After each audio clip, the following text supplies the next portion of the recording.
like the fastest I've ever got things together. All right, let me just pull up this. Okay. So welcome everybody. Today is another exciting day. Here, it's still here. It's mine. Hold on a sec.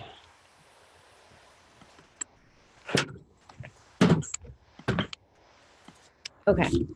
So today is an exciting day. Once again, we have Ksanati here with us. We're going to do the Nakshatra series number 3.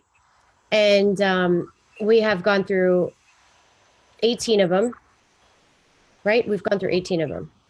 Yes, and we have about an hour and a half today, so I'm not sure if we are going to get through all that, and also we have to decide if we want to do 27 or 28. Oh gosh, do you use that one other one? I mean, you know, a little bit here and there. Right. Yeah. Okay. So just if you do not know who this wonderful soul is here sitting in front of us, I can tell you that this is probably one of the best Vedic astrologers that I know. And when I saw the first video you did, and it was the K2, it was something with K2, it was K2 through, we're having some frequency problems. It's windy here though. Let me see. So I watched a video that you did, and amazing. And then you did astrocartography. You did so many things. Your readings are immaculate. I've had people that got readings from you that have came to me and said how great your readings were. So what happened? Did we lose you? I'm right here. Wonder why. Can you hear me? Yeah. Okay, good.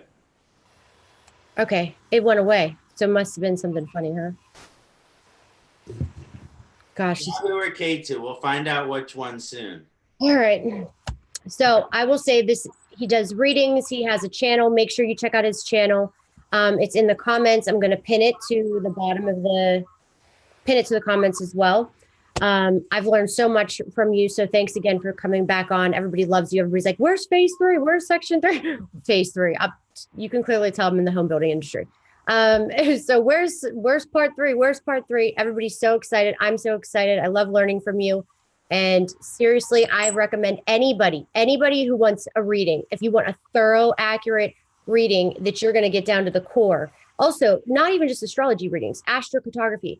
If you want to know, should you live in this one place? Should you live in that place? Another readings. You also do readings with gemstones. He consults with those. I mean, he's like a one-stop shop. And he's a great teacher. So I learned so much from you, and I really highly recommend you. Anybody that's looking to get a serious Vedic astrology reading, this is the man to go to. All righty. That's it. Heidi, you're so nice. I appreciate it so much. Thank you for saying that. It's such an honor here to be back on channel 27, going through these Rahu and Ketu nakshatras.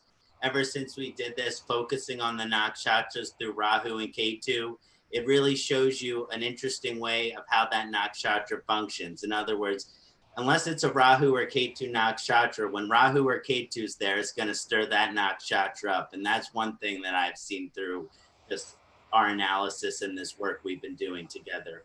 And we were just brainstorming, we were going to do a Rahu Ketu conjunction video in the future, where we talk about Rahu with Sun, Ketu with Venus, Mars with Rahu, and all the other conjunctions with the nodes and how those would affect the chart. And that should be interesting as well. Yes, absolutely. Since I mean, that's my favorite topic to go into. So, and it sounds like it's yours too. Go figure, it's really heavily in our charts. So we live with this on a day-to-day basis, right? I'm the K2 queen and you're the Rahu. I don't even know what to call him. Chemist. I don't know. So, this is going to be another exciting show. So why don't we get started with one of my favorite nakshatras, 19, Mula. Mula nakshatra. Excellent. So the first thing that I think is interesting is to bring Ketu out when we discuss not just Mula nakshatra, but Purvashada and Uttarashada, because Ketu the ancient rishis believe this is some of the best positions for Ketu possible within the chart. There are some rishis that say Ketu is exalted in these nakshatras. That doesn't mean that Rahu does horrible in this nakshatras, but some Jyotish believe that Rahu is debilitated in some of these nakshatras. So these 3 nakshatras that are in Sagittarius are really interesting for how the nodes act. So with Mula Nakshatra, it's ruled by Ketu. And it's interesting with Mula Nakshatra because its goal isn't spiritual liberation. When you, moksha, when you get into Purvashada and Uttarashada, there's much more liberation, moksha energy. But with Mula Nakshatra, it's still kama, it's still desire, it's still the fulfillment. Now, Mula in Sanskrit means root. So there is this energy of it being the root of the universe or the center of the galaxy or the place where Kundalini energy sits, a strong vector of universal energy. Also, Mula could mean first. So some believe this is the first star that ever existed. Yeah. So that's interesting to think about philosophically. Now, when you have Ketu in this position, you have Ketu in its own nakshatra. So that's going to be extremely powerful and considered to have very high dignity. So it's going to be acting very powerfully. Now, that doesn't mean that the life for that individual is grounded, because when Ketu is in Mula Nakshatra, it's very, very strong. And people are deep investigators. They're deeply looking into the workings of the universe. And one of the things that they're most fascinated about is death. And that's why Ketu is associated with Mula Nakshatra. The goddess of Mula Nakshatra is Nariti, the divine mother of death, which can also be related to Kali Mata, or the divine manifestation of Kali. And so this has to do with working with death, understanding reincarnation, understanding karma. And so the Ketu energy goes very well into that. And so there's this high potential to really kind of have a deep understanding of the way that the universe works, especially when Ketu is in Mula Nakshatra. And kind of anyone who has strong position in Mula Nakshatra, they understand karmic law. They understand the universal code, the universal law. So Ketu has very high dignity in this position. And that doesn't mean that it's good for the physical body of the person. Depending on the house the Ketu and Mula is in, if it's in the 8th house, that's probably not beneficial for the physical body. But it could still be very beneficial in terms of the spiritual liberation and the fulfillment of desires through Mula. Mula gets to the bottom of things. So Ketu is very strong to put all of its energy to getting to the bottom of things when it's in Mula Nakshatra. So I think it's a pretty favorable conjunction. That doesn't mean there's not challenges, but I like that position. Now Rahu in Mula Nakshatra. Rahu and Mula Nakshatra can be considered a debilitation position. Now, I don't like using the word debilitation. I was just talking about with Heidi about these planetary dignity terms are totally lost in translation, and debility and exaltation, those words are irrelevant. But, you know, we have to try to translate these things. And this vibration of difficulty, because Rahu can be deception or confusion. And Mula is getting to the root of things. So a lot of times the difficulty that people have with Rahu and Mula Nakshatra, and we'll talk about benefits too. I'm not going to beat up on Rahu and Mula Nakshatra. Right. But I'm just saying there can be some confusion as to, I think I know what is right. I think I know what's going on in the world. I know what I believe, and they could be a stubbornness. In general, with Mula Nakshatra, there can be a stubbornness, but it kind of supersedes the ego with Ketu. In other words, it's beyond it. But with Rahu, the person can be easily offended. they can be very strongly opinionated. Even with Ketu in this position, they can have strong opinions. Yeah. Be very strongly opinionated. But you probably be more, the Rahu with Mula person might be more likely to push the opinion onto you. The person with Ketu and Mula, they're just kind of incorporating their beliefs into their lifestyle, and hopefully it's in a good position in the chart that helps them, that isn't contributing to their health in a negative way. Right. But yeah, I think just as we move through these nakshatras, I like Ketu and Mula in its own nakshatra. But a lot of times, both planets in this nakshatra, these people have to deal with lots of death in their life because of the goddess Nariti. So with Ketu in this nakshatra, they can use that death for something positive.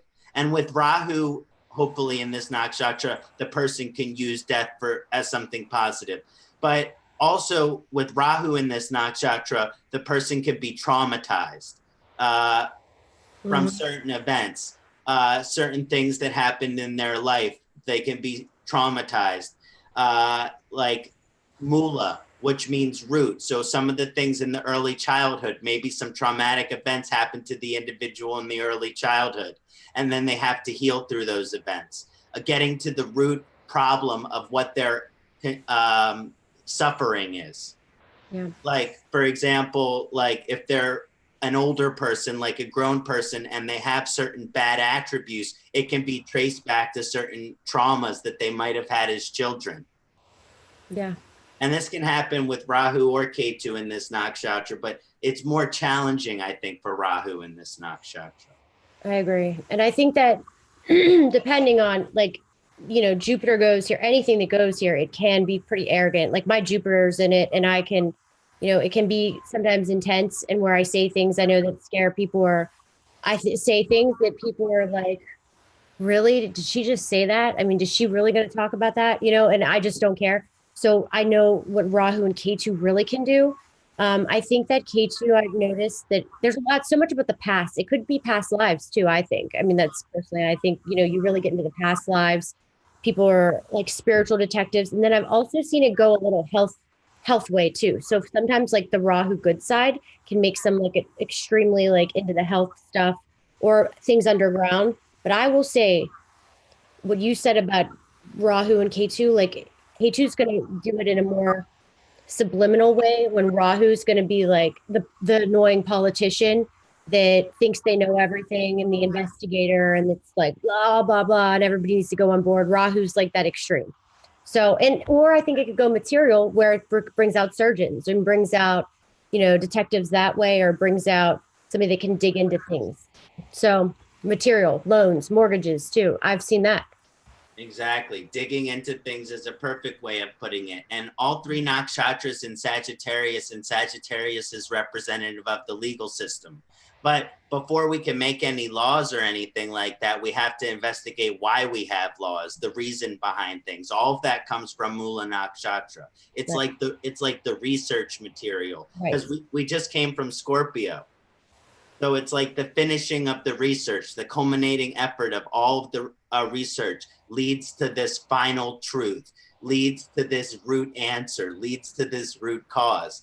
And with Ketu in this nakshatra, there can be some disassociation from the material world. So there is a challenge with Ketu and Mula nakshatra of being like, okay, I have these responsibilities, but I'm living in this other place. Especially if you have Ketu in a moksha house, 4th house, 8th house, 12th house, it could really be acting in this position of escapism tendency. Now, with Rahu in this nakshatra, sometimes when we're getting to the answer, getting the research, or putting together our final answer, we have to go through some rough patches in order to get there. So that means the answer that we currently have might not be our final answer, which means with Rahu in this nakshatra, what I think is the truth, what I think is the final answer, there might even be something a little bit deeper that we're not seeing, because Ketu is the ruler of this nakshatra.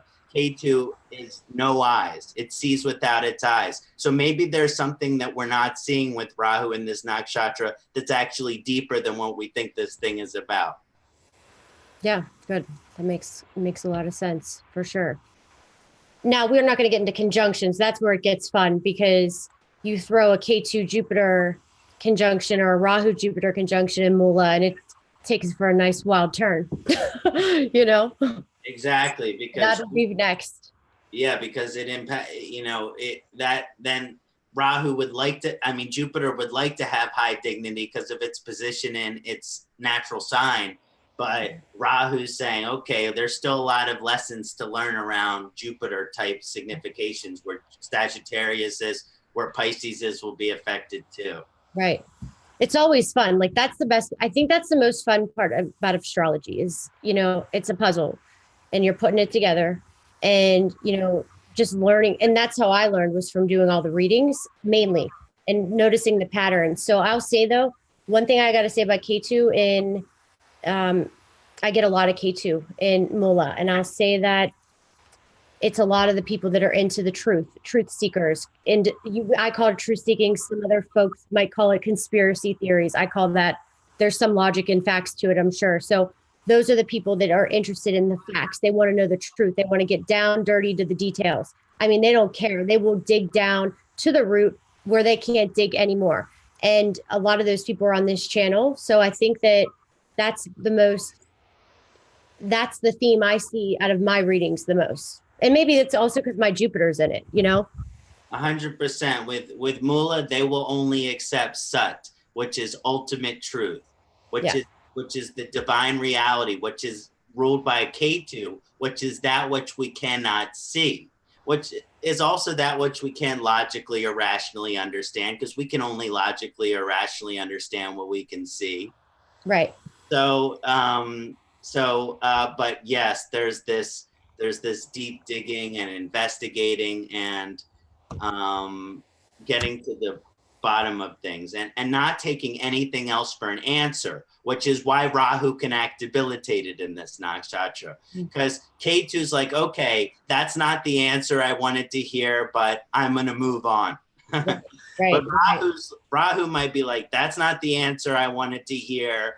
And, really like just start being boisterous about the own opinion and being kind of like pushy about that. So, but K2 could even be like that too, is there's this temptation to be self-righteous with Rahu or Ketu in this nakshatra. And that's because you know what's going on. I mean, in honesty, it's okay to be self-righteous when you know a little bit about what's going on, but still that has to do with the ego. There's a difference between having healthy amount of pride and then being infatuated with the ego as well. But you said your Jupiter is in Mula? In the second house. Second. Okay, my Saturn's in Mula in the 11th. It's funny that our connections, though, that's why we get along. Like, that's why we could sit here and chit chat all day. Because of that, the Scorpio connection, like that intense that. And then, well, obviously, I just think Rahu. And plus that Aquarius energy, I always like talking to an Aquarius. It's like the sign I wish I could be. It's actually, Kumbha's considered the most cursed ascendant. I know that sounds funny, but a lot of in an old. We both are, aren't we? They say that Scorpio and Aquarius are the two cursed two. Yeah. And by the way, cursed is another word we have to stop using. Yeah, that's true. Right. Okay. So the next one. 20. So the next nakshatra, which we're going to discuss, is Purvashada. And this is a very significant nakshatra for currently the time that we're living in, because right now, Ketu is actually in Uttarashada. It's in the Capricorn side of it. But as Ketu is a retrograde planet, it'll move into Sagittarius, and then it'll move into Purvashada. And Saturn is currently in Purvashada. So Saturn is going to join Ketu in Purvashada, and they're actually going to travel together conjunct for 7 months. 7 months, Saturn and Ketu. And I think they're within a degree of each other for 3 or 4 months in Purvashada. So this is a very, now the Deva of Purvashada is Lord Apas, Lord Varuna, the god of water. And it has this power of replenishment. So it has this very strong energy of restoration or replenishment, which is connected to Ojas. Ojas, which is connected to Shukra, and Venus is the ruler of this nakshatra. So you got Varuna and you got Venus. So from the Venus influence of this nakshatra, you come from Mula nakshatra, where you just got to the bottom of everything that you needed to get to the bottom to. And now that you have that information, what are you going to do with it? And the question is all of these things that have to do with the answers which we're looking for, what's the point of having the answers if it doesn't make us a better person? And so as you see this evolution through all of the nakshatras of Mula, Purvashada, Uttarashada, it's all about becoming a better person. And it rounds out this evolution. Now with Venus, it's about ridding yourselves of all of the things which no longer serve you. So when you have Saturn and Ketu coming to rid us of all of the things which no longer serve us, good luck trying to keep a secret. Yep. Good luck having any secretive parts of your life.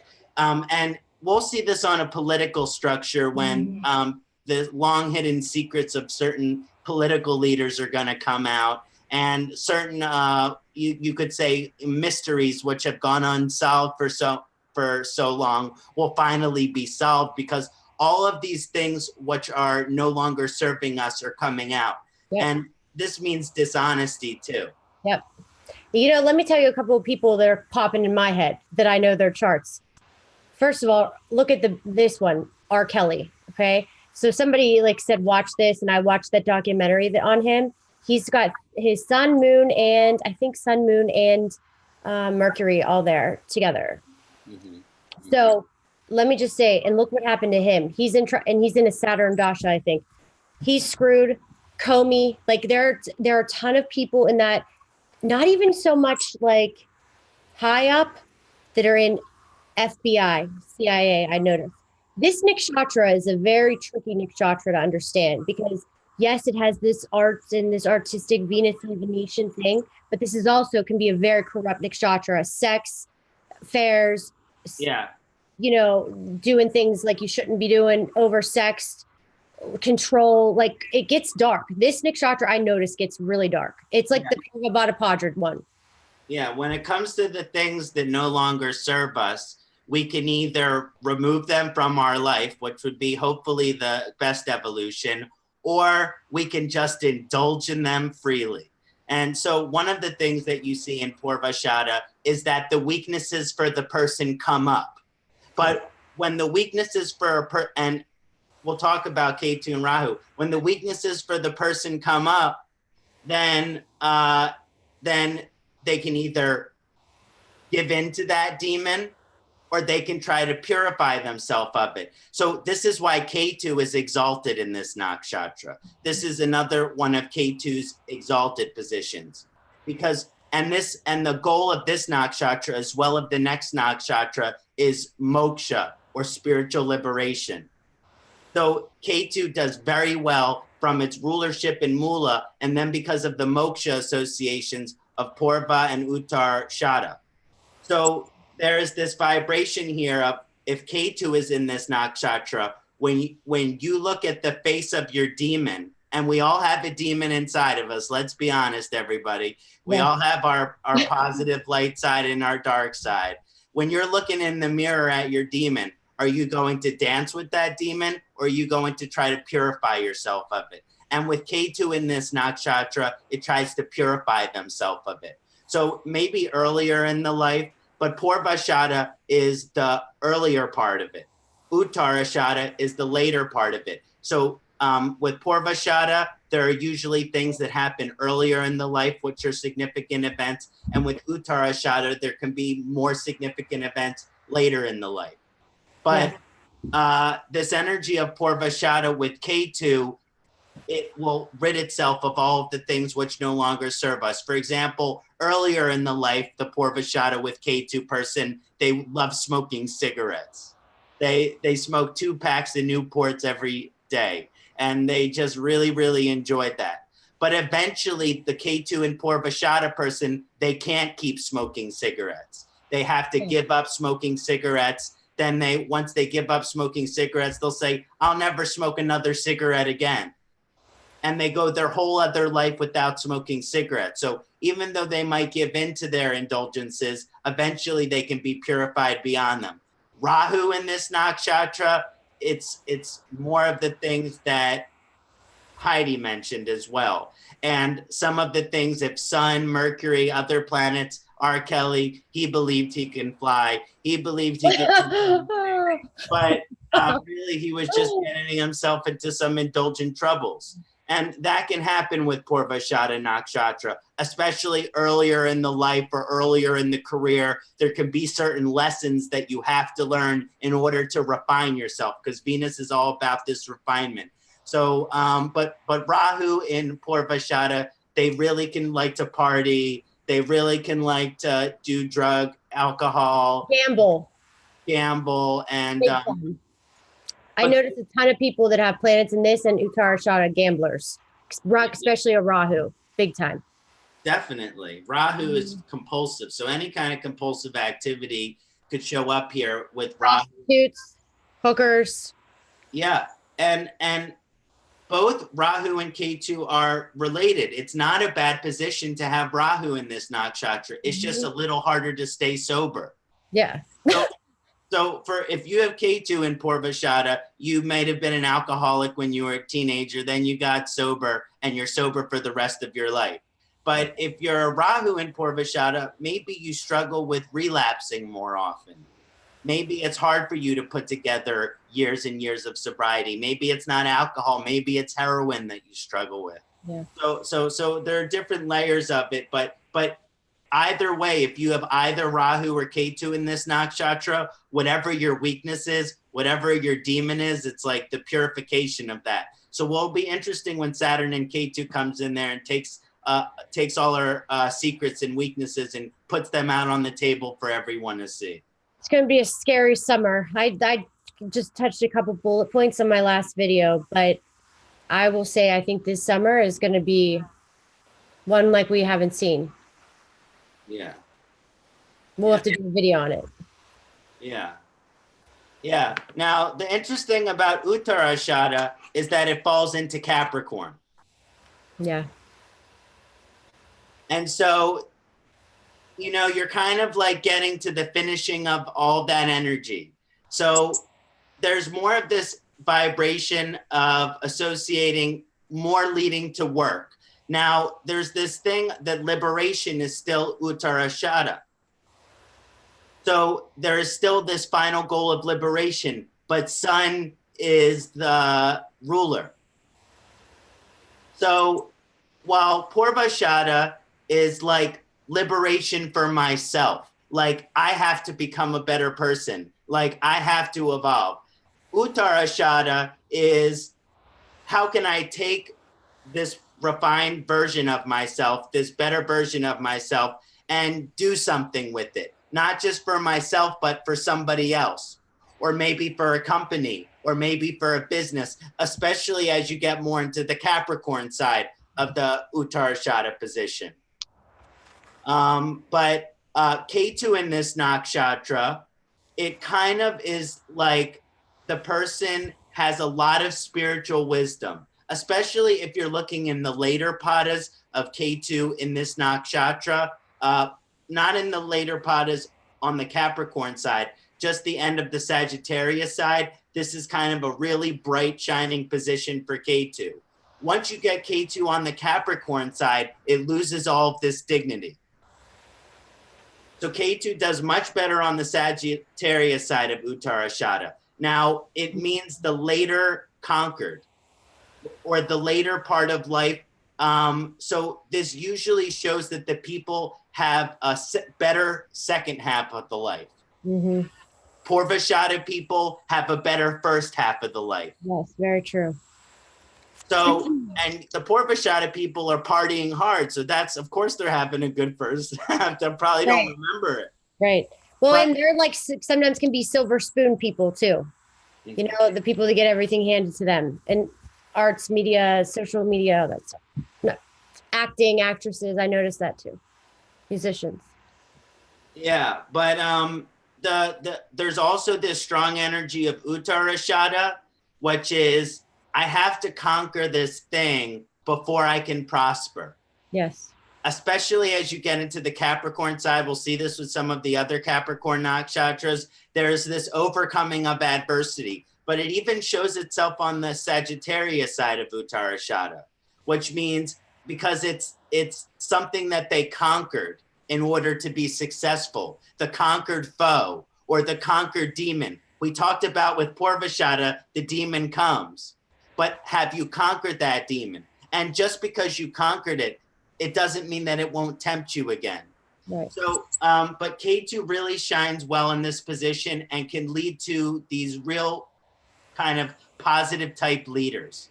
Like you would want an Uttarashada Ketu leader. Like that would be a nice leader vibration. You could really be inspired by them because they not only walk the walk, but they talk the talk. Right. And like a CEO, I would say, because I think the politician side can get too controlling. Yeah. But definitely, I think can make a really good CEO, really good boss, something like that. Exactly. Because they're dedicated to it. You know? Yeah. I don't know. That's my opinion. 100%. And Rahu wants that, but he doesn't. It's harder to get. Yeah. Ketu it likely is past lifetimes. It's like you came in with that credit from the past lifetime. Mm-hmm. With Rahu, you have to work to earn that credit, and you think you have it. Like right. That's the worst part about.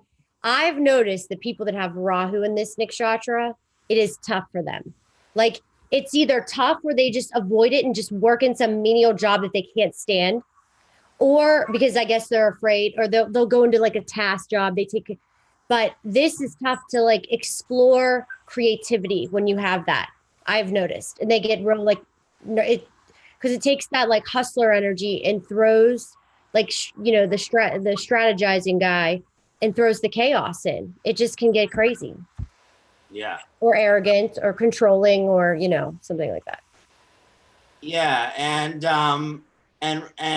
Rahu, especially on the Capricorn side of Uttarashada, it can be materialistic.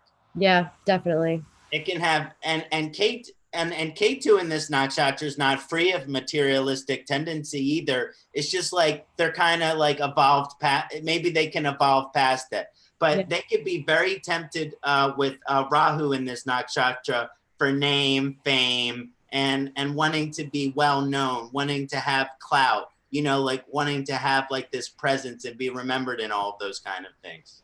Yes, agree. Yeah. It's funny. I don't know that many. Like my head starts thinking of charts that I know. Even people I do readings for, I don't forget charts. And it's like, I know a few that have that, but that's a chart I don't get often. Mm-hmm. You see that a lot?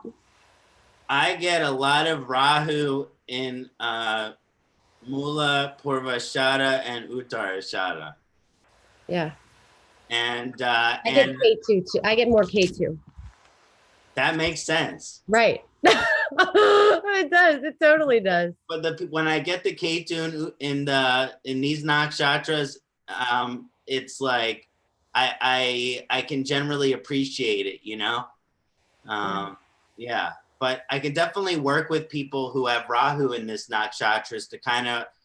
It's hard with Rahu to really look at yourself, and it's hard for us Rahu people to admit that. Right. But it's when you're working with Rahu in these nakshatras, it's good to have some type of advisor to actually help you work through your stuff. That's why if you have Rahu in this nakshatra, you should have a therapist. You should have someone to help you work through some of the identity things. You should call Sravana. Because I think that's a good counselor. Okay. That's so funny. God. It is. It gets confusing. Or I think it can make somebody like just really successful. Like to the top. Yeah. To the top of the ladder. No. And then but then here's the thing. Then that's the person that's gonna take the money and the whatever and have that and probably do some shady things with it, maybe possible. Yeah. And also, you know, like they had generally, you know, no one gets anything for free, so they did have to overcome some adversity in order to get that. And so there can be this thing, well, I deserve everything that I have. And just because we have to, you know, it's still a blessing. In other words, things that we work for, they're still blessings too. Right. Our stream just went off. That was weird. We're good. It's back on. So Shravana. Yes. So Shravana is really getting into the heart of this Saturn moon vibration. And when Saturn moon vibration are very strong, interacting with Rahu and Ketu, it can really weigh heavy on the heart and the mind of the person. So I am compassionate. I'm compassionate to Rahu and Ketu in this nakshatra. It's not the highest dignity for either nakshatra. Rahu and Ketu are enemies of the moon.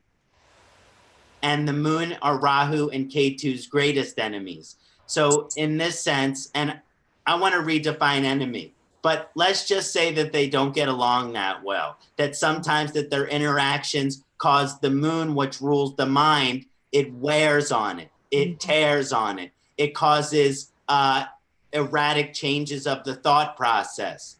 So this can overshow overcoming a lot of adversity in the life. Ketu in this nakshatra, Rahu in this nakshatra. But Shravana is also one of the indicators for when you overcome that challenge, the grass is greener on the other side. That's how I feel about Shravana. Yep. It's the softest side of Capricorn that there can be. You know, I'd say, and I think that's why Ketu and Rahu trigger it so much, because it is the emotional side of Capricorn. My mom has planets in this, and it's like, so when she gets upset, she's like, you know, and she holds it in. So somebody that can hold a lot of, especially like a Ketu in this, can be like, just you hold it in and hold it back and hold it back, and it can really do some damage to you, even your health. Yeah, I think it's worth clarifying that Ketu does a little more challenged in this nakshatra than Rahu. Yeah. Because Rahu generally does well through most of the Capricorn and Aquarius nakshatras. Mm-hmm. But Ketu does a little more difficult. Now, Ketu does well in some of the Aquarius nakshatras, and Danista we're going to talk about. It does okay. But there's this energy of that the person might have to deal with a certain loss, you know, because Ketu's the moksha karaka, and that they carry that loss with them their entire life. Right. Like someone might lose their parent when they're young if they have Ketu in this nakshatra, or someone which was very close to them in their life when they're young, and they remember the loss of that person their entire life because it happened at a very vulnerable time. Yep. And just a lot of taking care of people, I've noticed too. Yeah. You know, just taking, and that's like, it's kind of like you just take care of people and you just do things. And so a lot of nurses and a lot of doctors but mainly nurses or people work at nursing homes, I've noticed, but a lot of like doing work that you have to take care of people that you like, I would never like doing. I mean, it's not my style. It would be so hard for me to work in like a hospice. I could never do that. Like it would be somebody like that could, or Barini, you know? 100%. Ketu and Shravana, even Ketu and Mula. That'd be good to work in a hospice or to work with death. Like, and it could actually show prosperity in that career. Because one of the strongest things about Shravana is like, okay, you can be really successful in your career. So there is this energy of like, okay, Ketu and Rahu, in this nakshatra, the career, it can be outside of the box. So it might, with Rahu or Ketu in this nakshatra, they might not be your typical lawyer, doctor, or businessman. Right. You know? Funeral business. I've seen a lot of funeral business with that. Yeah, 100%. Working with death, working with dead bodies. This is all going to be indicated. Now, with Rahu in this nakshatra, they're more tempted to make money by what I call whatever means necessary. Right. Now, this means for sometimes Rahu and Shravana people, they can put their material goals above everything else. And Ketu in this nakshatra can also be tempted, not necessarily material goals. Usually the goals with Ketu in this nakshatra, they're not necessarily like this much money or a house. Maybe it's a person, or it's a place, or it's a certain thing that they want. But with Rahu in this nakshatra, there can be a tendency towards materialistic goals. And the thing is that tendency helps you be successful. Yes. So it's not a bad thing to have Rahu and Shravana. It just, the one thing I will say from a remedial standpoint, be careful with Ketu or Rahu in this nakshatra, because it's ruled by the moon. And the balance of Shravana nakshatra is my career and my family. So with Ketu in this nakshatra, can I balance my my spirituality, my religion, my career, and my family? Yeah. And with Ketu, they could be, I mean, with Rahu in this nakshatra, they could be tempted to make money unsavourily by drug dealing. Right. They might like to hustle this or that. Yeah. Or I have to say this. So I like to do a lot of research on like criminals and people in jail too. So a lot of people that have planets in this, and there are some nakshatra part of Capricorn, but then you start getting here, this can lead somebody in jail, 100%. Like, and I remember looking at this prisoner's chart, and I can't explain the story why I was even looking at this prisoner's chart and why I gave him a reading, but because it's top secret. And his chart looked like he could have been the attorney representing him. You know what I'm saying? But he was, things didn't work out that way, you know? And so I've noticed that Rahu or Ketu in any of these nakshatras here in Capricorn, but especially Shravana, can get involved in like so much drama with other people and emotions and worrying about other people. And it really can like screw them up and like, say they have an idea and the idea, they get involved in the drama. It can just ruin it. Exactly. I agree 100%. Ketu and Rahu in this nakshatra are master manipulators, but they also don't understand that they're easily manipulated. So again, they have this ability to have a great impression and kind of manipulate others, and they can do that and commit illegal crimes. Right. And end up in prison. Yeah. You know, because they give into this temptation that they're feeling with Shravana. And that's the overcoming at adversity. Right. You know, there could be some lessons that when they overcome this, there will be great success in their life. This person I'm talking about, I gotta just tell you this because it's pretty crazy. I said what he was in trouble for was he was a pimp, okay, basically, and he was hookering out girls. But these girls he got off of the street that were like heroin addicts, crackheads, like, and he truly, in his heart, felt like he was giving them a better life than they were because they were homeless, you know? But what was amazing was the correlations in their charts, the girls. Pisces, a lot of Revati, like a lot of Pisces. But what else? It's like this is like a whole case study, I swear. I can't talk about it though, so I can't. But it's just so amazing how these nakshatras work on every level, with every situation, everything. Yeah, yeah, and it's just 100% having a full influence on how your experience is, especially when you're going through either a transit related to Rahu or Ketu, if you have Rahu and Ketu in this nakshatras, or you're in a Rahu Mahadasha, you're in a Rahu Antardasha. All of these are significations that these lessons are directly affecting you right now. Or where you live, your location too. Like, because you have to look at those too. Now, one thing about Shravana that does difficult with Ketu is this connection to Lord Vishnu, because Vishnu is the preserver and Ketu is the moksha.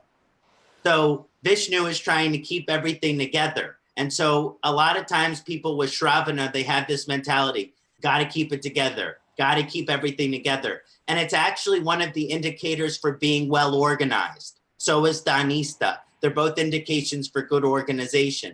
Mm-hmm. But when Ketu or Rahu is in that nakshatra, there's a fine line between good organization and what we call obsessive compulsive disorder. Yeah. Is it good organization, or is it just something that has to be just right in your mind because it's just got to feel just so? Yeah. Yeah. And with the moon nakshatra, there's more vulnerabilities to them to mental illness here. Yes. Depression. Big with depression, especially Rahu in this nakshatra. It's like, I'm the victim. Yeah. And Ketu moon's gonna just like go hide and curl up in a ball. Yeah, yeah. Now the evolutionary energy of Shravana is, instead of playing poor me, which means letting all of these little things that happen in life that are challenging get me down, instead of playing a victimization role in that, I'm just gonna push past that adversity and achieve success. Yeah. And that's the Saturn energy of falling back off the horse and getting back on. So, you know, it's this energy of how we are coping with adversity. Right. And with Rahu in this nakshatra, maybe we're coping with adversity through control. Yeah. Through power. With Ketu in this nakshatra, maybe through escape. So there's difficult tendencies for both the nodes in this sign, a lot of evolutionary energy. Yeah. Yes, very much so. The next ones are my favorite. So you're going to be good on the Aquarius. This is going to be fun. My favorite, right? I bet. Yeah. And it's so funny. I can't tell you how many readings I do for people with Rahu and Aquarius, but wonder why. Yeah.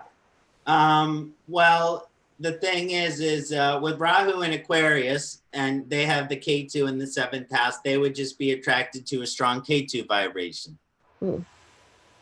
You know, in other words, a lot of times with remedial practices, when it comes to Ketu and Rahu, you just go to the other node for the remedy. So in other words, if you try to heal Rahu by going through your karma with Rahu, that's like jumping down a rabbit hole, going into Alice in Wonderland.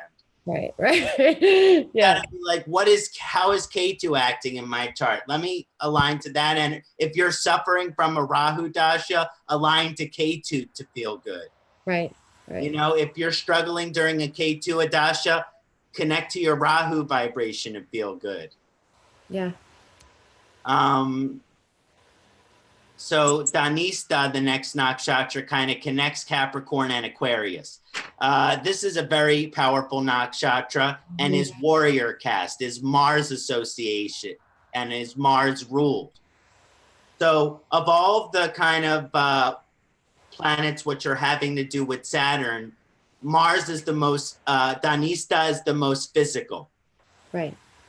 So you're talking about people who have lots of skills, like with Ketu and Rahu in this nakshatra. These people are very skilled.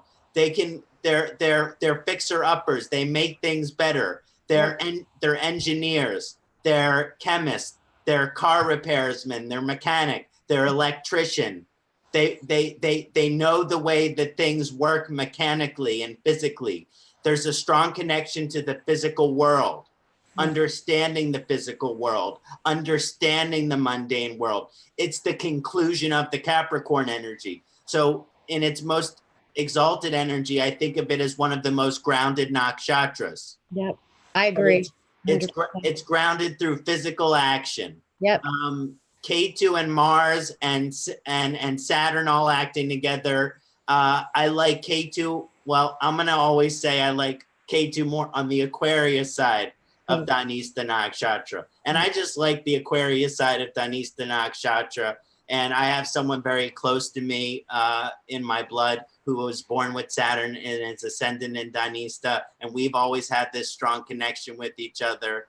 Right. So there is this energy, though, of feeling, because of Saturn and Mars, this kind of interaction when Ketu is in this nakshatra. There is this sense that there's always something that I need to be doing. I mean, this is how Dhanista Nakshatra is. Like, there's some action that I need to be taken. But the thing is there's setbacks and delays because of the Saturn influence. Also, these people are very well learned. they're highly educated. This is a strong signification for Ketu in this nakshatra to have a lot of wisdom, but there's a lot of discipline. There's a lot of organization potential here, but that's more when Saturn is in those signs. Yeah. I've seen Rahu do phenomenal in Denise though. And there's a lot of Denise in my family too. So in my mom's moon, and my grandmother was heavy, and they were like entrepreneurs. My mom puts people to sleep, Mars, hospitals, you know, like anesthesia. So yeah. Yeah.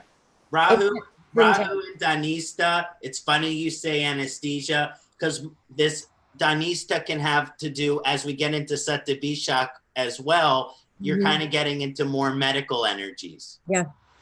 So Dhanista has this, especially if Rahu is in this nakshatra, an interest in alternative healing, different medical procedures, surgeries. So there's this interest in medicine. There's this interest in the physical world. There's this interest in the physical body.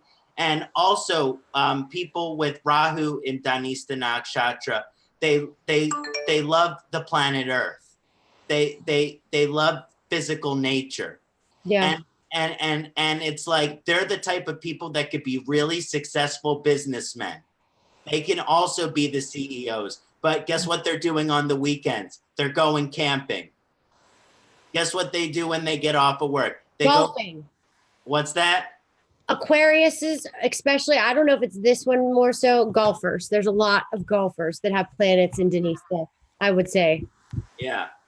And that's nature too. And it's like Mars, nature, competitive nature. Yeah. Yeah. And also Rahu in this nakshatra, there is usually a very strong personality that's energetic. Like the person, you meet someone with Rahu in this nakshatra, you're like, oh, I'm going to remember that person. Now, Ketu in this nakshatra is really good for spiritual education, is really good for spiritual wisdom. Not everyone with Ketu in this nakshatra is going to choose a spiritually oriented life. But if you were going to choose a spiritually oriented life and you have Ketu in this nakshatra, you can learn lots of different wisdom of lots of different religions. Yeah. Yes. Cultures, everything. Yeah.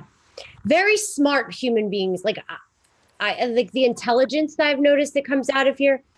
And I do feel like Rahu does so well in all the Aquarius nature. So you said the Ketu.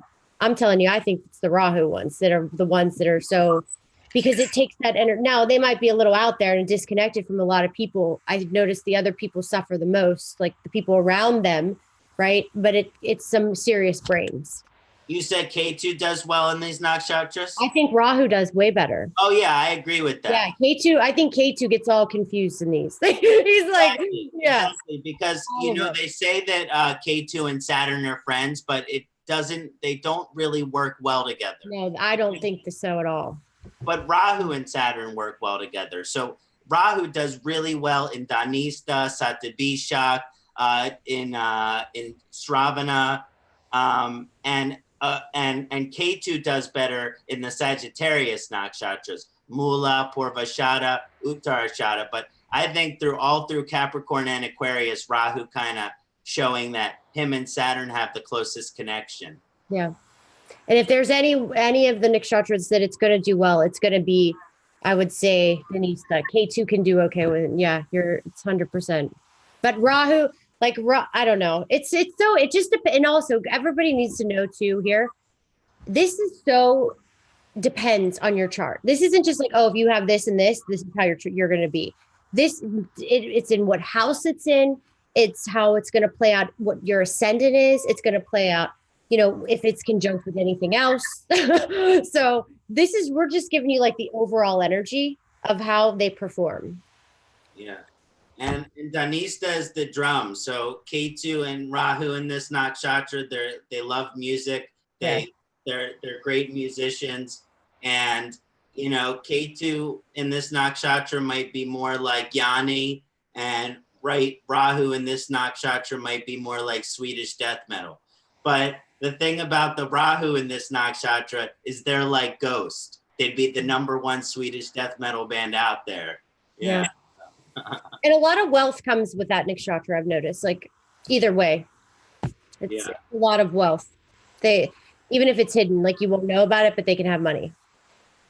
Yeah, definitely, definitely. They're actually very good organizers of money. But the thing is, the Rahu in this nakshatra, they'll be very successful. They'll have lots of money, but they'll also might be tempted to things like you mentioned, gambling, Yeah. especially the stock market. Yeah. Rahu and Dhanista, these are people who get lost in the stock market. Right. Or get rich. Right, right. You know? Or get rich. You got to take some hits before you get the Right. right one. But yeah, there is this. There is also this like serving energy which is associated with it. Yeah. So these people are very like physical in their expressions of their love. So like people with Ketu in this nakshatra and Rahu in this nakshatra, especially Rahu in this nakshatra, they might make you uncomfortable with the way that they express their love to you. With Ketu in this nakshatra, they might not like to express physical love that way. But with Rahu in that nakshatra, the hug is too tight, the hug is too long, the hands are too low. Whatever it is, it might be too. Maybe they rub your shoulders when you don't want your shoulders to be rubbed. Oh, it's so funny. Yeah. I've noticed though, Denisa tends to be the more like, if you have to do the medicine side, that's more like the real medicine. And then I noticed, or surgeries, or like then Satabisha is more the natural, creative healing. I mean, some of the charts that I have seen with the Rahu and Satabisha, it is like the ideas that these people have, you're just like, I mean, where do you even come up with that? And like here we go. Go ahead. That's a good segue into it. Go ahead. It's my favorite nakshatra, but obviously I'm partial as an ascendant Rahu in this nakshatra. But basically finding out that I was a Rahu Satabishak ascendant, when I found that out through Vedic astrology, that's what made me believe in Vedic astrology. I bet. I looked at my Rahu subperiods. I was like, oh my God, this explains my whole life experience. I need to study this. I took a notepad. I took all these books and I was writing all the notes about what Rahu and Satabishak and what that meant. That's crazy. When I heard K2 Scorpio Mars, it described my entire life. Like it hit home so bad, and I haven't went back since. Yeah. And I guess that's an ascendant. It's just going to do that to you, so much. Exactly. It's like we don't even have a choice. You don't even, like, I don't even think of anything else in my chart besides like K2 Mars Scorpio, because it's like so heavy. When it's so heavy in your chart and so powerful and so insane, nothing else even matters. It's like this hard block hurdle that you just are always going to have to deal with, no matter what. I don't care how good anything is. You still have this vicious first house. And like some people are lucky where they don't have a lot of any act in there, but then sometimes their lives get so drawn up in everybody else's. But you and I have these ascendants that are like, there's a lot of focus there. So we can be selfish. Yeah. That's okay. But that's the thing is based on that's because we put too much energy in one area. So you have to be selfish. Right. If you're going to even fulfill anything which you're meant to fulfill in this lifetime. If there's not some partial selfishness, there's no fulfilling of anything. Right. How can you be true to others if we can't be true to ourselves first? It's true. Very true. I believe Rahu is Mula Trikona in Satabishak. It's root Trikona, best position. So it's its most comfortable position. So again, I think of all the nakshatras, this is Rahu's spot. Now, I also seen Rahu do well in some of the other nakshatras on the Taurus side. So I also see Rahu act well there. But that's more like of an exaltation.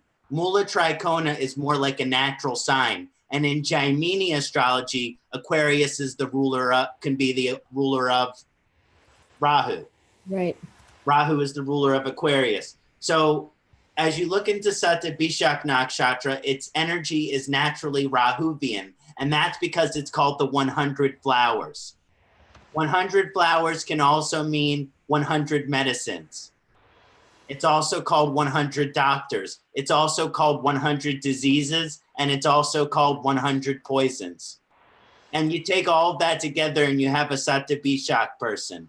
So that basically means that there's 100 medicines that the person could get to know throughout their lifetime. But there is no way to know which of those things that they think are medicines are actual medicine and which things are actually poison. Right. So Sagittarius is also called the wounded healer, which is related to, on another completely thing in Western astrology, they call that Chiron, in which we use in astrocartography. In Rahu, this position in Sagittarius Nakshatra, it has to do with suffering, physical illnesses, right? That you have to go through in order to become a healer. Right. So, you know, I was a Rahu in Sagittarius Nakshatra, and when I was a baby, my mom said I used to put my head in my hands and say, the brain thing is happening, the brain thing is happening. And I'd be like, what do you mean the brain thing? And you would just put your hands in your head and run around in circles and start yelling, the brain thing is happening. I mean, it's like all of this Vata energy swirling in the mind. And that's where creative energy comes from. Yeah. That's where innovation comes from. So that's where all these good ideas about the future and all of the potential have to come from. But when that's not grounded, it creates horrible Vata vitiation of the mind. So someone with Rahu or Ketu in this nakshatra, they have the potential, if they are healthy, to have this incredible innovative intelligence. But if they are not able to heal themselves properly, then their intelligence will not manifest properly. So it's not going to be manifesting in its, but Rahu in this nakshatra, it does everything that it can in order to experience this healing process. Yeah. So, and it wants to share that with everyone, but this is an indicator for mystical and occult wisdom. Yeah. Rahu in this nakshatra. Ketu in this nakshatra. I like Ketu in Sagittarius nakshatra. Do you? I think that brings out a serial killer. Yeah. I totally do. I think it does. I think it gets dangerous. Yeah.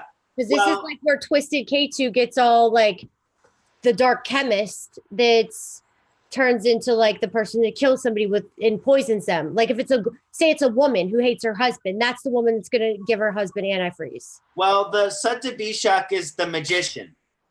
Yeah. Which means the sorcerer. Yeah. Which means the brujo. And the brujo is the evil sorcerer, the dark sorcerer, okay? Yeah. So it's like Darth Vader or Luke Skywalker. Who are you going to choose to be? Right. So, but with Rahu and Satyabhishak Nakshatra, you can get into shamanism. Ketu and Satyabhishak Nakshatra, shamanism. But there's always this temptation as we become more wise and have more spiritual power to use that power for our own control.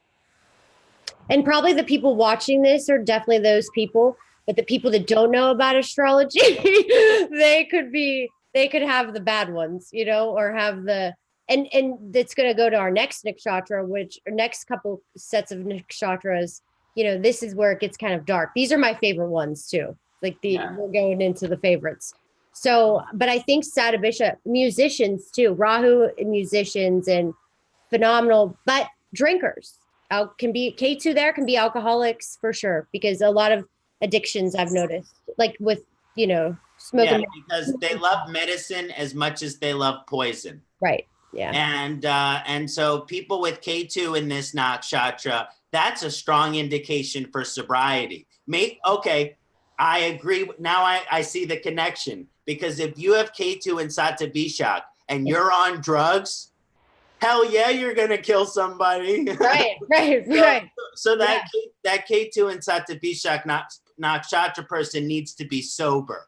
Right. You know, Rahu in Satabishak Nakshatra, Expensive. Yeah.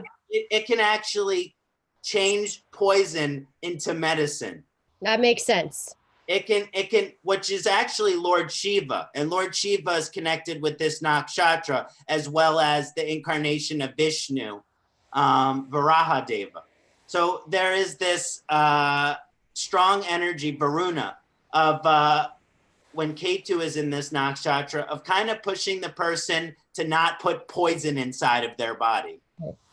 The Rahu in Satabishak Nakshatra, he says, give me more poison, give me more poison. And for some reason, he can, there's this possibility that that poison doesn't afflict him. Yep.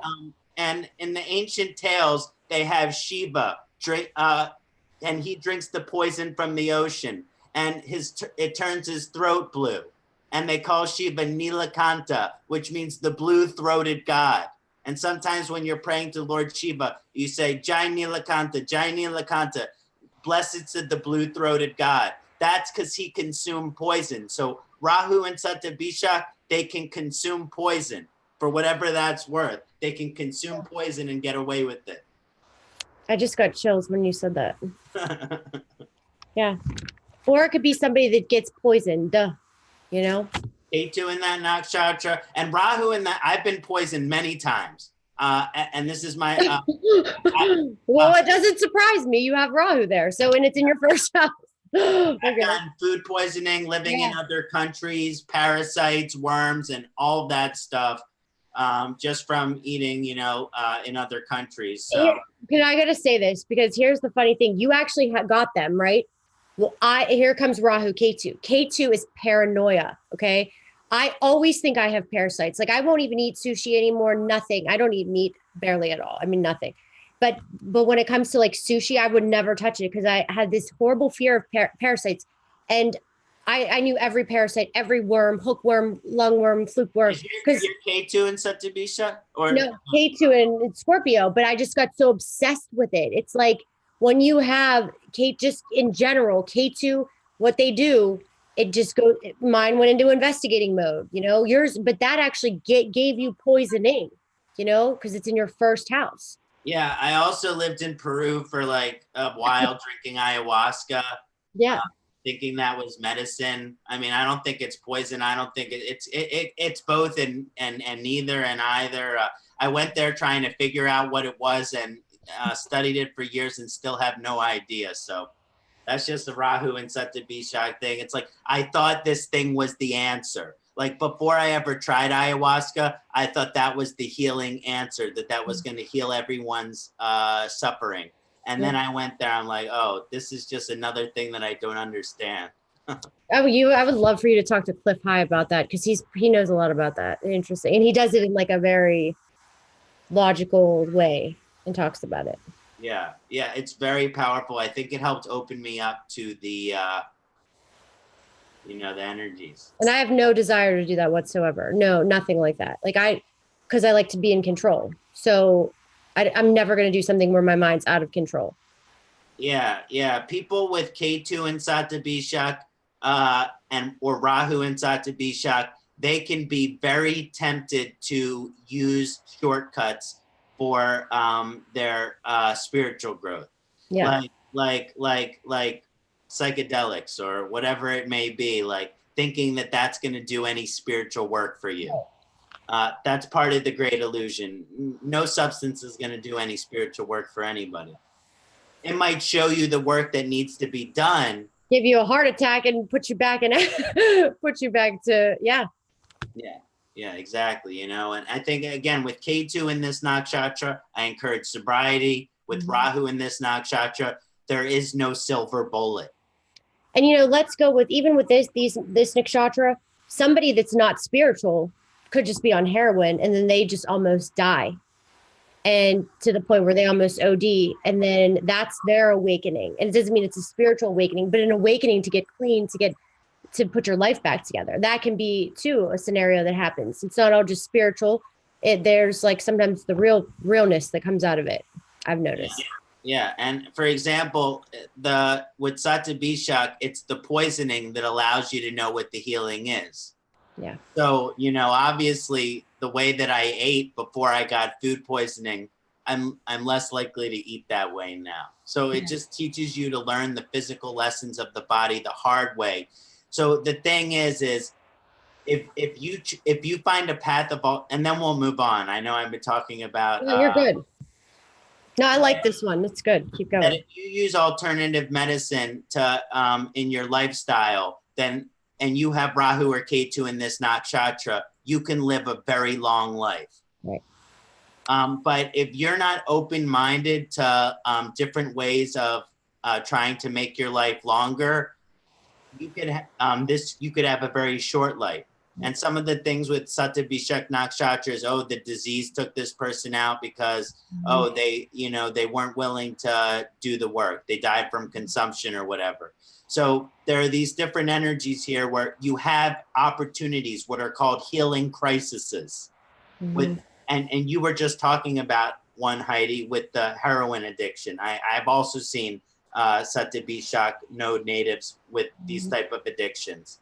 And when this is a healing crisis, which means heal or die, right? I'm either going to heal and become a really good person, or I'm just going to fizzle out and die.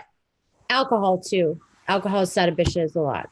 There's a lot of, anybody has planets in it, like a lot of times Rahu, I'd say. I mean, I'd say more Ketu, because Ketu can be more, Rahu's like the fast pop. Like it's going to be that person that has that quick fix.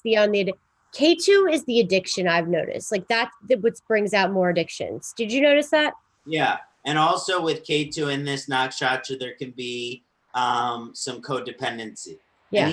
And even with Rahu in nakshatra, it's not as much codependency or as much as trying to control another person. Right. Or wanting to be the one in control or wanting to be the dominant. Yeah. Then like a K2 person, when they're drinking, they're that quiet drunk. That like they're not going to be the one, like they might drink so they feel normal, so they can associate with people. Yeah. The Rahu and Satyabhishak person is the person they're like, sorry, I can't serve you another drink. Right. You're like, I haven't even been drinking. All right, next one. Last set of. Do you think we can finish the rest? I think we finished. Sure, if you want to. If you have the time, I can. We'll I have like 25 minutes. Yeah, we can do it. Okay, well, it makes sense that we can kind of do it on a little bit quicker because you got Purva Bhadrapada and Uttar Bhadrapada. So you have both sides of this Pisces energy that are kind of evolving. Just like we had Purva Shada, Uttar Shada. Now we have Purva Bhadrapada and Uttar Bhadrapada. Now, Purva Bhadrapada, this has an indication for, I like Rahu in this nakshatra a lot. Rahu and Purva Bhadrapada has very so while the Rahu and Satyabhishak person, they'll have very interesting ideas, but they won't be specifically focused around religion, let's say, or a certain belief system. Like they'll have lots of ideas, but there can be open-mindedness. When planets are in Purva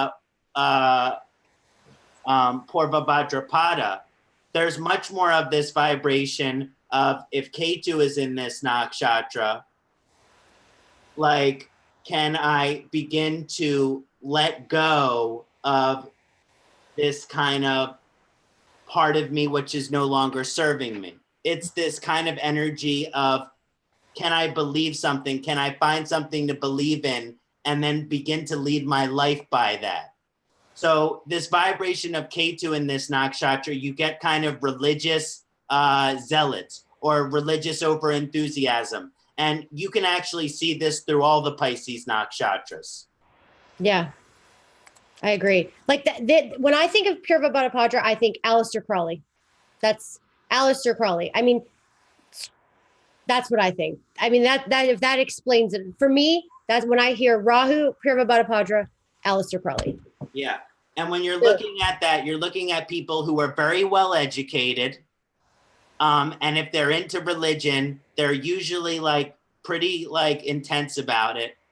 And they're also have this magnetism. Yeah. they have this attraction. And with Rahu in this nakshatra, a real fascination with the mystical or the occult. Mm-hmm. Yeah. Or then you throw like this into a political leader. This is when things get dark.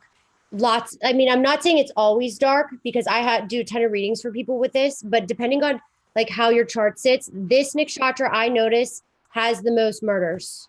Absolutely, hands down, has the most murders because it's like that control, that passion, that like, you know, that, and Ketu in this too, both. You throw a bunch of planets all together, like a moon Rahu, or it doesn't mean it's always going to be that way. But if somebody's chart takes a turn for the worse, this is when it can get dark, and it can get dark where I've noticed that it's spells, magic, dark magic, rituals, sacrifices, human sacrifices, sacrificing kids. And not everybody that has this in their chart doesn't mean they're like this, but it does bring that energy out. Absolutely. Yeah, I think one of the reasons like why you have that is because like there's this Jupiter influence. Yeah. And that Jupiter influence is saying like, you know, I'm going to believe very strongly about this. And what I believe is what is right. So there's this, so if they don't think murder is wrong, right, or if they think their murder is justified, and you can get this with the other Pisces nakshatras as you get more into it as well, which is basically Pisces kind of takes us out of the material world. We've moved away from Capricorn. We've moved away from Aquarius, which is, you know, moving away from the mundane world. And now we're in a higher realm.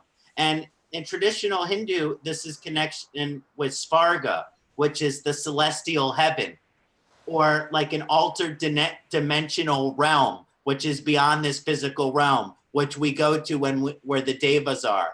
This is the, you know, so there is this higher celestial realm, but that means that you might be living in another place. So if you have Ketu in this nakshatra, especially, or you have Rahu in this nakshatra on the Pisces side, you have to be careful about thinking that you know everything and that you are correct about everything. There has to be this kind of open-mindedness, or there can be a lot of trouble that comes up here.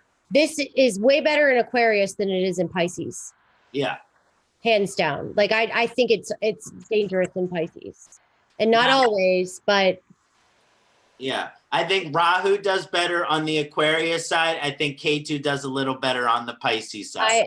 I agree. But then that person usually is abused. It's like it works. I've noticed the Ketu, when you have Ketu in there can be a lot of abuse. Yeah. Like in a female. Depends on the, you know, it just depends on the chart, but yeah. It's like with Rahu in this nakshatra, there can be on the Pisces side, that can be difficult because there can be very escapist tendencies. Yeah, drugs, big time. But with Ketu, on the Jupiter side of this nakshatra, there is this possibility to, yes, like you said, there's trauma in their life, but they don't live in that world, which means, okay, maybe they live in a fantasy world, but maybe they've actually like just kind of moved on from that, hopefully. Definitely radicals. Like if this person believes in something, they can be extremely radical, whichever way it is. K2 brings out that like the radical, I know it all. Rahu's like the radical, everybody follow me and believe what I say, like cult leaders. It just Jim Jones or the cult leaders, there's so much Piscean in them because they can sway people, they can be magnetic. This is when charts can get dangerous or they can get like radical like that, or they get real spiritual, or they could get really insecure and have horrible things. Like it gets hard. It's dark. It's like, and it's all over the place because it's such an emotional like sign anyway. Yeah. Now the Purva Bhadrapada, it's much more spiritual than the Uttar Bhadrapada. In Uttar Bhadrapada, the way that Ketu acts in that, it can be very radical and fierce and violent and aggressive. So we're talking about this is where you get into religious extremism, Yep. you get into radical practicing of belief systems. Right. You might get into acts of terrorism. Yep. So this is something now with Rahu in this nakshatra, there's more of like a, on the Saturn side of it, it's like, I don't want anything to do with the way that this world works. And I'm just going to be pissed off about everythh. And there is this energy of just having a sour taste in your mouth. With Rahu in Uttar Bhadrapada, it can leave a sour taste in your mouth, which means you are so strongly connected to your beliefs that there are other beliefs that you don't really want to focus on. Like, I hate to say this, Nancy Pelosi's ringing a bell. Okay. Like a lot of liberal, like a lot of left leaning. And I know, and it's not just one party, but it's true. A lot of Purva Bhadrapada tends to be extremely, extremely left. And it's just, they get so stuck in their thoughts that it's like, they can't see any which way. I'm not saying other parties are like that too, but definitely the left is more that side. Yeah. And kind of looking, when you're looking at Purva Bhadrapada, you're looking at the left, and Uttar Bhadrapada could be the right. Absolutely. Absolutely. Yes. Because of Jupiter, and Uttar Bhadrapada is warrior caste. Yep. Which has to do with more with red and the red party. So I think that, but in Pisces in general, you get extreme. So you're going to get extreme left on one side. You're going to get extreme right on the other side, which again goes back to the other energy, which is I'm saying, which is they're kind of like living in their own little world, which is fine because that little world might be comfortable. Yeah. Right. And it's definitely like that. Or it's an extreme, like I've noticed Uttar Bhadrapada and Revati when we get there, but Uttar Bhadrapada is can be really religious. I mean, where it's so religious that it's like, you can't, that person's like, the astrology's for the devil. Yeah. You know, they're the ones going to the March for Life. Nothing's wrong with this, guys. I'm just giving you examples. You know, there's a lot of that, and a Rahu in that, like the pastor. Matter of fact, a lot of pastors, I think you said that to me earlier too. We were discussing that. We said Revati, but I think Uttar Bhadrapada can be like that too. Yeah. And I like Ketu sometimes in Purva Bhadrapada, and I like Rahu in Uttar Bhadrapada. Yeah. Sometimes I find Rahu and Uttar Bhadrapada, they have some really unique approaches to spirituality. Yeah. They have some really unique approaches to religion. Like if I wanted to talk to a religious person and I saw that they had Rahu in Uttar Bhadrapada, I'd be like, okay, I'll listen to what you have to say for a second, even though I don't really care for that, because there's going to be something wise there to be offered there. Yeah. Yeah. Right. And it can balance it out. It's all balance too, you know, so sometimes maybe it opens it up a little bit. Yeah. And I think it's interesting when certain people have, whether it's Purva Shada, Uttar Shada, Purva Bhadrapada, Uttar Bhadrapada, when you have one planet on one side of the nakshatra and another planet on the other side of the nakshatra, it's like you might, for the political thing that we're pulling out of the Bhadrapada, if you might have some energy in Purva Bhadrapada, which means you lean left socially. Right.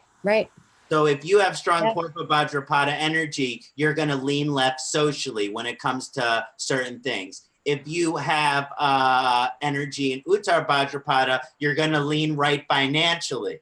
Yep. So if you have energy in both, maybe it's not cut and clear that you're a member of this party. Maybe you lean left in this area, you lean right in this area.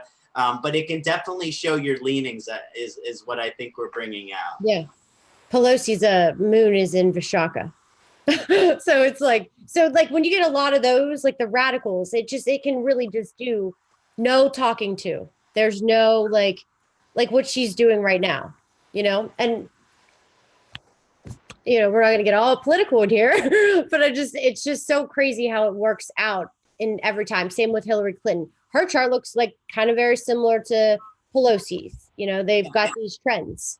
Yeah, the grahas, right? They pull on our consciousness. And what is politics but a manifestation of our ideals? The world is hardly idealistic, but in the political world, you're working off of ideals that you want to manifest in the world. Never ends up, in other words, no president that ever existed in the existence of the United States of America has accomplished everything that they've wanted to accomplish while they're president.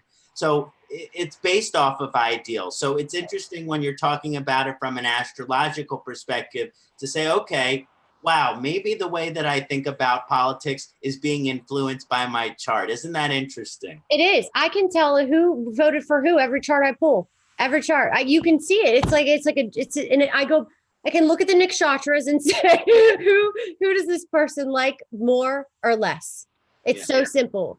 I mean, it's like, you could test me and see. I mean, you would laugh. Yeah. I could be like, and I could say, some people there's been 2 charts readings I've done where I was kind of cautious because I was like, and totally threw me off when they told me what side they were on. I was like, oh my gosh, I'm thinking in my head. And, you know, when you see something, you're just like, you don't want to say anything, but I use a lot of examples, you know, in readings so people understand. And it's just such a fine line, but you can see this. You can see the energies just from these nakshatras. That's why they're so amazing. Yeah. So once you figure out, you know, what side of the fence you lead on, and you're figuring out the final understanding of your knowledge, then you come to the final conclusion of all of the nakshatras. The last nakshatra in the zodiac, Revati nakshatra, which is symbolized as the fish. So when you're looking at a fish, it doesn't have legs, it swims in the water, it doesn't have feet, it can't walk around. Now, it's not supposed to walk around. It's the completion of all of karma. So Revati is the completion of karma. So it reminds me of a story, just the energy of Revati nakshatra, is that the Buddha, it came time that he was dying under the tree that he prayed under. And he could have just died and went in peace. But he decided that I had to express the teachings of the Buddha. I had to teach the wisdom that I've learned. And Revati nakshatra is ruled by Mercury. So even though Revati nakshatra has to do with what is called Mahasamadhi, the ending of the cycle of reincarnation, so people who have lots of planets in Revati nakshatra, they're obsessed about they're obsessed about enlightenment. Yeah. And people with Ketu in this nakshatra, it indicates that they can achieve enlightenment. Now, enlightenment is an interesting word. Enlightenment, to bring light, to bring awareness. Yeah. So the real strong energy is to bring awareness. And I like Ketu in this nakshatra. Mm-hmm. And sometimes I like Rahu in this nakshatra because except Rahu in this nakshatra can have some really out there, or they say out in left field. Even any planets in this nakshatra, the beliefs can be out of the norm. In other words, your general beliefs, they don't match up with the average Joe or the average Jane. Right. But this energy, the completion of this nakshatra is to take everything that you've learned and to share it and to teach it and to express it. And so, yes, there's a lot of energy about spiritual enlightenment, but it's also about teaching. It's also about sharing. It's also about communicating and expressing. And so I like Ketu in this nakshatra for expression of spiritual truth. If you have Ketu in this nakshatra, you might be like a channel, like a psychic, like an intuitive. Like you can just, someone walks into the room and you can feel their energy. Even with Rahu in this nakshatra, you might have this indication. Now with Rahu in this nakshatra and Ketu in this nakshatra, they can get carried away with their religion. And they can get carried away with their belief system. Like even if they're an atheist, because Rahu and Revati, I've seen them be atheists. They're the intense type of atheists that are like. So is Ketu. I've noticed Ketu can be that way too. Yeah, because it's like it wants to share real truth. Yep. So a lot of religion has to do with the blind faith following of dogmatic belief. And that doesn't have to do with the brevity, like trying to figure out what divine truth really is. That has to do more with like, you know, learning about astrology and things like that. Right, definitely. Right, absolutely. And I'm going to say my moon is in Revity, and I'm going to tell you, Revity is not all peace, love, and harmony. That's for sure. Okay, it can be scandalous. It can be promiscuous. Okay, it can be very can be dangerous sometimes. So it's not all. So when you throw the nodes in there, I don't have the nodes in it. My moon's alone in the fifth, but it's definitely not 100% all very spiritual. It's like for you're sitting here saying this, and I'm thinking in my head, yes, mine goes with music. That's nobody understands that, but that's all I do. I don't listen to what anybody says. I have my own opinions. I have a drum. I could dance until my head falls off alone by myself doing crazy things. Like you would not, nobody knows how I really am internally. And that's my moon in Revity. So, but if somebody's confused or lost, or they have Ketu or Rahu there, it can make a stripper. Yeah. A legit stripper or a prostitute. Okay. Cause they're too nurturing, because they're too giving and too, they need that attention sometimes. If it's imbalanced, they need attention. Or they'll stay in situations that they shouldn't stay in, that because they're afraid of being alone, even though they're supposed to be. You know, it's like it's that cycle. But that Rahu and Ketu do some interesting things to Revity, I've noticed. Yeah, Revity is a very intelligent nakshatra. It has to do with intellectual capacity, and so yes, there's a spiritual energy, but it's grounded by intellectual energy. So it's like, yeah, they're spiritual as much as an intellectual person can be. Right. Because if you cannot explain something or you can't understand something rationally, then how are you going to try to believe in it? And that's kind of the Revity kind of vibration. So Rahu in this nakshatra can be very skeptical. Just like they can be extreme, they can be very skeptical. And then if someone says, I'm religious, they might laugh. They might think that's funny that another person's religious.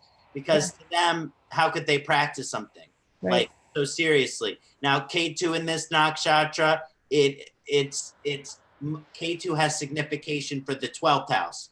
Revity is the last nakshatra in the 12th sign. So it has this strong vibration of an obsession with karma and reincarnation. Something we saw back with Mula nakshatra, that Revity nakshatra, especially Ketu in this nakshatra, there's a strong amount of knowledge of reincarnation and divine law and the real spiritual truth, not the, you know, the illusion that's out there that we're animals, because, you know, with Pushan, you're protected when you're traveling. Like there's a huge connection with animals. Ketu in there can be extreme, like dog activists. Same with Mula too. You know, people that are really into saving animals, rescuing pets, like I would rather watch a movie where a person dies than an animal. I can't see animals die. Like if I see that, I can watch people die all day long, not animals. And I know everybody's like, oh, it's no, but that's just how I am. That's why I'm not having kids, because I don't have that affection to kids. Maybe you would think a moon in the fifth Pisces Revity, I would want kids. No, that I don't, never did. I'm more like with the animals. So I think it's not always about children and this. It's more about nurturing. It can be self-nurturing too. But Rahu and Ketu just throw the wacky things can really. But I've seen, you know what? I have to say, Ketu, Jupiter moon in Revity, that's a freaking Bible buster, hands down, hands down. You know. But I was a Bible buster. I used to write Heidi loves Jesus on our walls with glow in the dark paint. So it's there. Yeah, and that's kind of the Revity journey, which is actually to kind of like dance with religion, but to question it at the same time and to take some value from it, but also to look in every other area for it.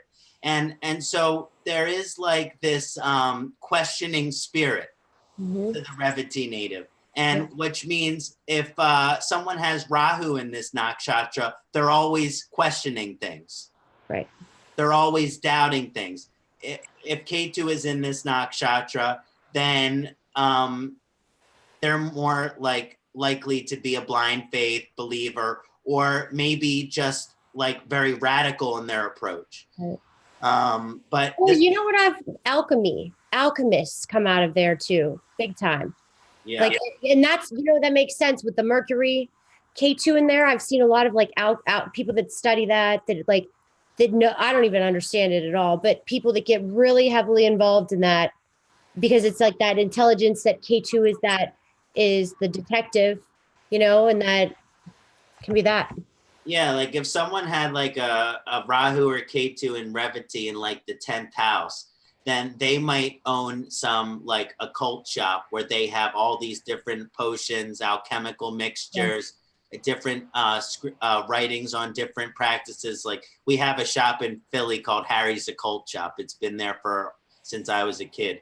But yeah, it's this kind of vibration where it's like, you know, maybe they came from a religious background, but they've kind of approached it more from a logical perspective. Yeah. And Mercury is associated with astrology. So a lot of Revati people, they can understand spirituality through astrology. And I always like calling astrology the science of spirituality, because you're able to look at the spiritual evolution of somebody through the chart. So that's really what we're looking at. And so I think Revati has this fascination with understanding like how we can like understand how things work, but not in just a blind faith kind of way, but in an intellectual kind of way.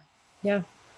Albert Einstein had a ton of planets in it. I mean, so it's kind of like, it's definitely, it's an interesting nakshatra. I mean, that's why I'm really glad I'm a Scorpio with my intense ascendant balances it out. I like to say that. It's like that facade, because you wouldn't know that about me if you didn't know me.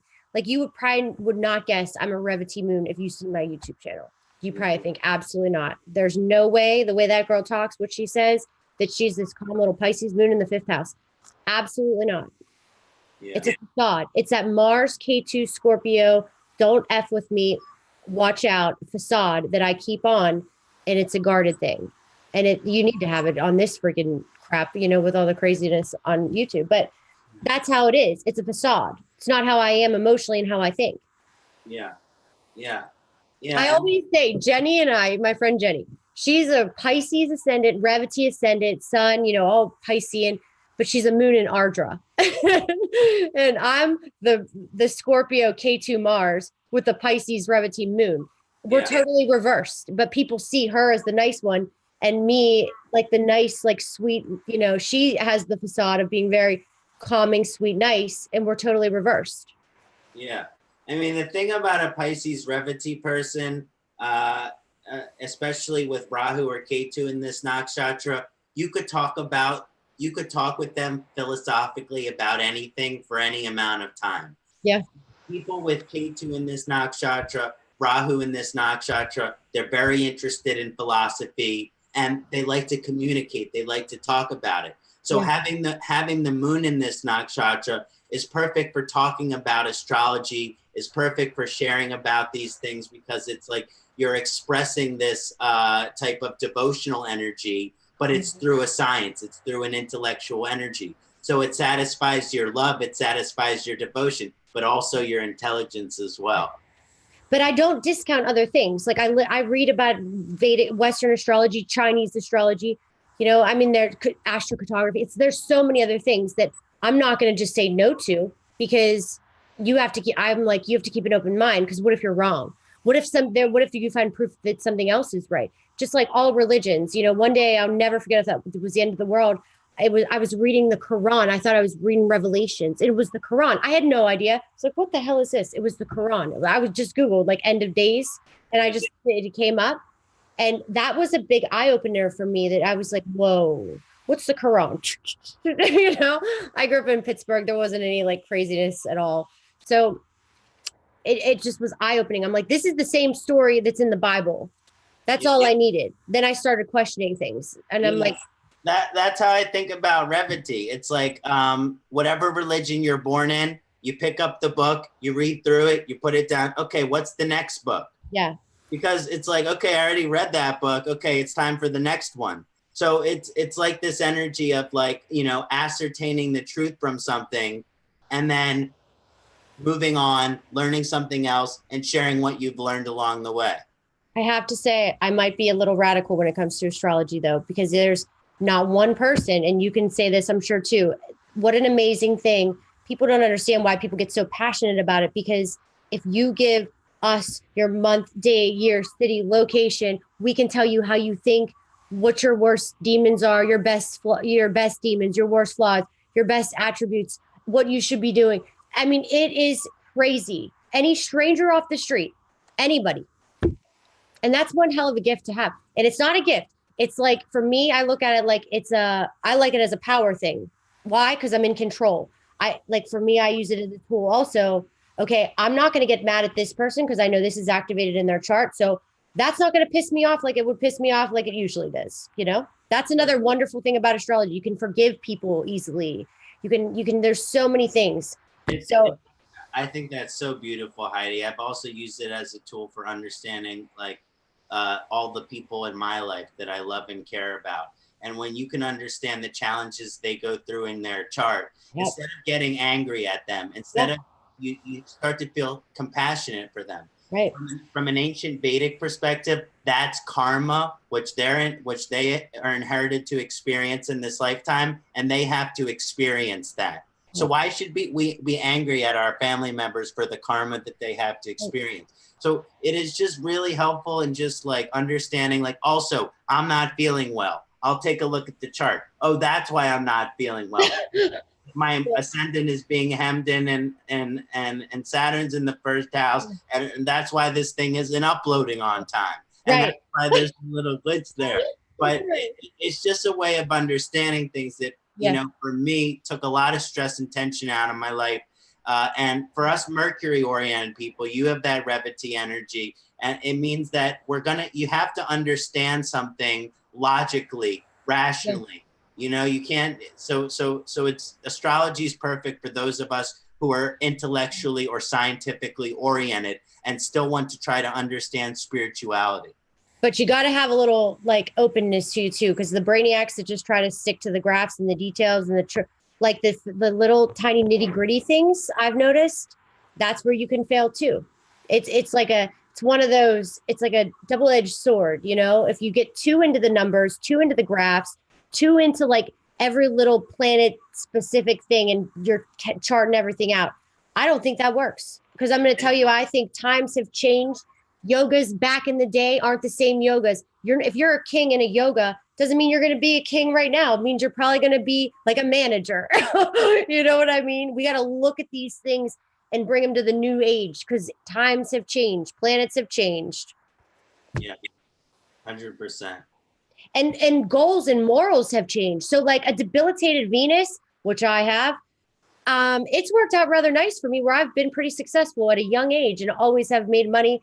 And, you know, so it made me materialistic. It took the earthy out of the Venus. So you kind of have to look at charts. It's so not the way I think it's taught. And you have to learn that on your own. That's where once you learn the basics, but I'm going to tell you, I've learned this so much through nakshatras, I can't even explain. Yeah. And that's been the focus of my time and energy lately. I just did something on Kritika Nakshatra.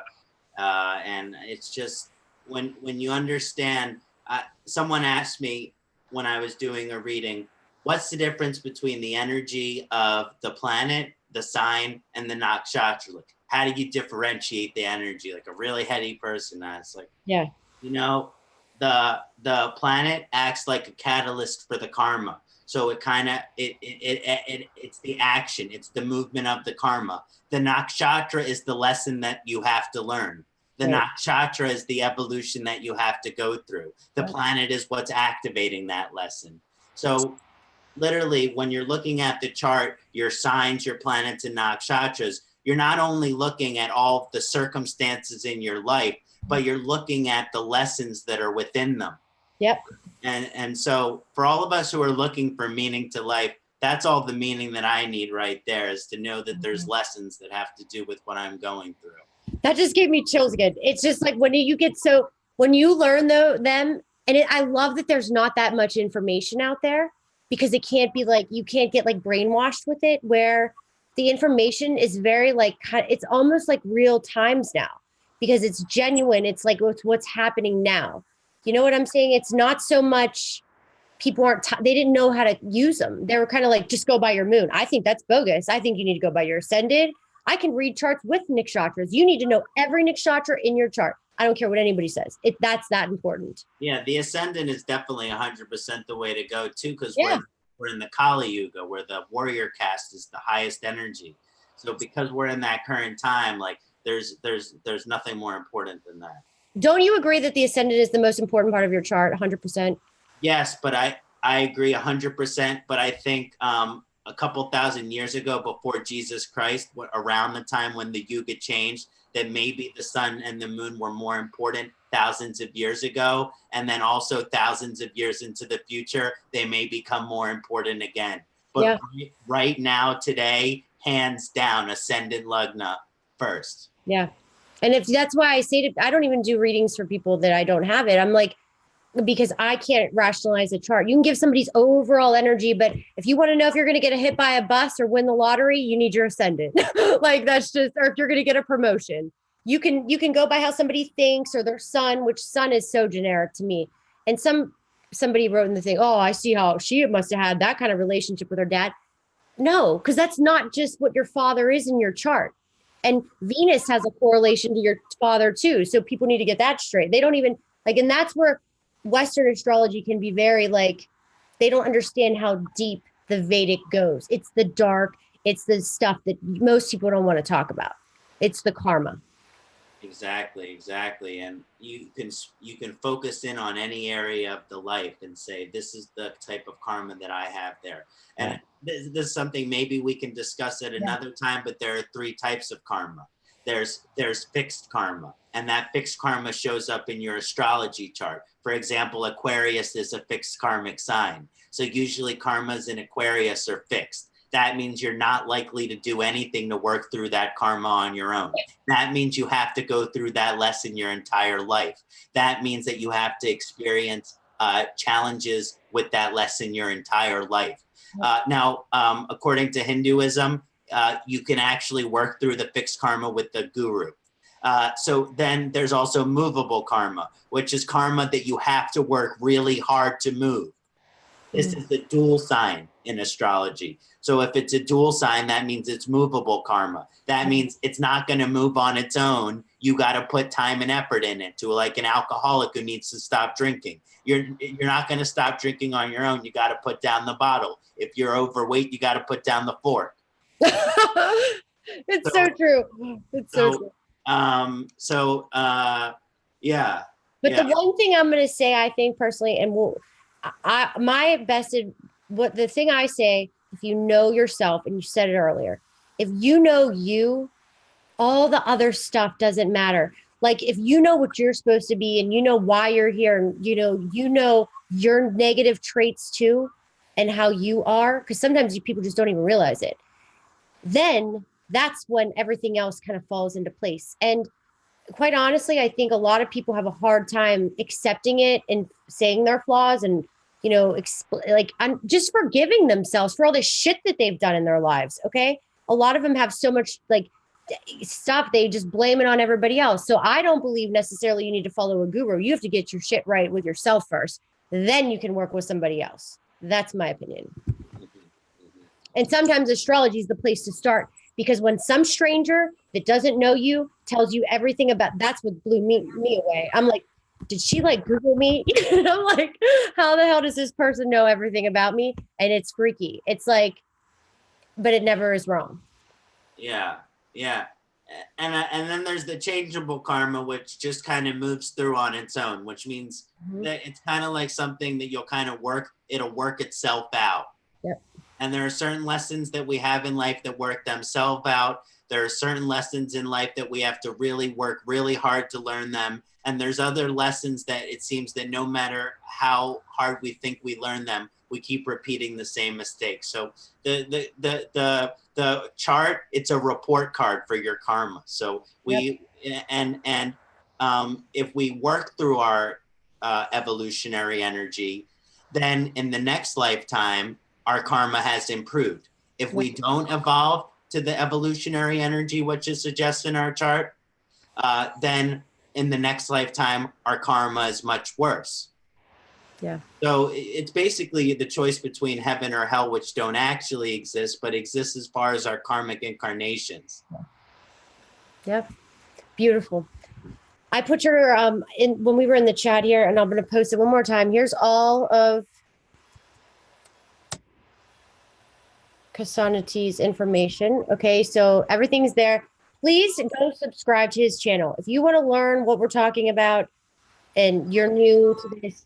I'm telling you. And plus, I mean, it's just, I think he has got so much amazing knowledge on there, and he's done. I mean, Nakshatras and Rahu Ketu with a bunch of brilliant astrologers. He's doing summits. He's teaching things. He's all over the place. And his channel, he's all over other people's channels, but his channel, and go support him, please. That would mean a lot to me. And you need a reading, I'm telling, astrocartography, astrology, gemstones, like everything. He's a one-stop shop, like I said. So Heidi, I'm so grateful for your wisdom, your insight, your natural intuition as far as all of the lessons and energies of this Nakshatras. I'm so grateful for this Nakshatra series with Rahu and Ketu. I'm looking forward to Rahu Ketu conjunctions. I'm sure we'll be coming up with many more exciting projects after that. And just thanks again for having me on. So fun. All righty. Thanks, guys, for watching, and have a great week.